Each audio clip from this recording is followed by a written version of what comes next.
অসমৰ লোকপিয়ল আহি আছে। এইবাৰ চৰ চাপৰিবাসীয়ে যদি সহযোগ নকৰে অসমীয়া লোক ছেকেণ্ড ৰেট চিটিজন হোৱাটো শতকৰা 100% খাটাং। আজি ইয়ালৈ আহিছোঁ, তেওঁলোকে আমাক কৈছে আমি কেতিয়াও ব নেলেখোঁ, অয়ে লিখিম। গতিকে এইটো এটা অসমীয়া জাতিৰ বাবে আমাৰ এটা বৰ ইতিবাচক দিশ। চৰবাসীয়ে যদি অসমীয়া বুলি নক'লেহেঁতেন 2031 চন, 2041 চন, 2051 চনত অসমীয়া ভাষাভাষী সংখ্যা লঘিষ্ঠ হ'লহেঁতেন। অহা যিটো চেঞ্চাছ সেইটো হৈছে আমাৰ মূল লক্ষ্য। আজি ইয়ালৈ আমি আহিছোঁ, আমি আশা কৰিছোঁ ইয়াৰ সকলোৱে কেতিয়াও ব নেলেখে, তেওঁলোকে অসমীয়া ভাষা বুলিয়েই নিজৰ পৰিচয় দিব। আমাৰ লক্ষ্যটো হ'ল আমি যাতে কোনো অসমীয়া জাতিটো যাতে ছেকেণ্ড ৰেট চিটিজন হ'বলৈ নাযায়।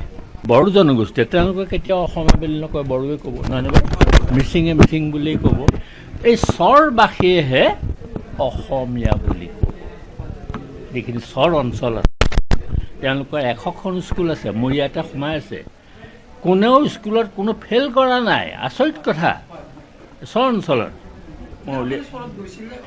মই বিভিন্ন চৰত গৈছোঁ, মই চৰ অঞ্চলত কোনো অসমীয়াত ফেইল কৰা ল'ৰা ছোৱালী এটাও নাই। মই হজ সমিতিৰ যেতিয়া বিদায় হৈছিলে তাত মই এটা বাক্য কৈছিলোঁ যে অসমীয়া ভাষা শুদ্ধকৈ লিখা আৰু অসমীয়াত 100ৰ ভিতৰত 100 নম্বৰ পোৱা ছাত্ৰ ছাত্ৰী চৰ অঞ্চলতহে আছে। অসম সাহিত্যৰ সন্মানীয় সভাপতিগৰাকীয়ে দুটা কথা কৈছে। এটা কথা কৈছে যে সকলো মুছলমান বিদেশী নহয়, অবৈধ বিদেশী নহয়, সেইটো কথাত আমি একমত। কিন্তু তেখেতে ভাষাৰ সম্পৰ্কত, লোকপিয়ল সম্পৰ্কত যিখিনি মন্তব্যত আগবঢ়াইছে সেই মন্তব্যৰ সৈতে ছাত্ৰ সন্থাই একমত নহয়। আৰু অসমৰ খিলঞ্জীয়া মানুহৰ সুৰক্ষিত ভৱিষ্যতৰ লগত জড়িত এনে এটা বিষয়, এই বিষয়টো সম্পৰ্কত আমি অসম সাহিত্য সভাৰ লগত কথা পাতিম। আমি সোনকালে কথা পাতিম, কাৰণ মূল বিষয়টো হ'ল অসমৰ খিলঞ্জীয়া মানুহৰ সুৰক্ষিত ভৱিষ্যতৰ বিষয়টো নিশ্চিত হ'ব লাগিব। এই বিষয়ত সন্মানীয় অসম সাহিত্যৰ সভাপতিগৰাকীয়ে লোকপিয়ল সম্পৰ্কত, ভাষা সম্পৰ্কত যিখিনি কথা কৈছে সেই কথাৰ লগত ছাত্ৰ সন্থাই একমত নহয়। আৰু এই বিষয়টো লৈ যিহেতু অসমৰ খিলঞ্জীয়া মানুহৰ সুৰক্ষিত ভৱিষ্যতৰ লগত জড়িত বিষয়, এই বিষয়টো লৈ আমি অসম সাহিত্য সভাৰ লগত আমি কথা পাতিম। আপুনি কি ভাবে তেখেতৰ এই যিটো মন্তব্য ক'ৰবাত এই চৰ অঞ্চলত যিসকল মুছলমান আছে তেওঁলোকক শৈক্ষিক আন্দোলন কৰিবৰ বাবে তেওঁ অগ্ৰাধিকাৰ যোগায় বুলি আপুনি ভাবে নেকি? প্ৰথম কথা যে অসম সাহিত্য সভাৰ সভাপতি সন্মানীয় সভাপতিগৰাকীয়ে লোকপিয়ল আৰু ভাষা সম্পৰ্কত যিখিনি কথা কৈছে তাৰ লগত ছাত্ৰ সন্থাই একমত নহয়। অসমৰ অতিকৈ সন্মানীয় এটি জাতীয় সংগঠন অসম সাহিত্য সভাৰ সন্মানীয় সভাপতিগৰাকীয়ে কৰা মন্তব্য আমাৰ দৃষ্টিগোচৰ হৈছে। তেখেতে কোৱা এটা কথাত আমি একমত যে সকলো মুছলমানেই বিদেশী নহয় বা মুছলমান মানেই বিদেশী নহয়, সেইটো সঁচা কথা।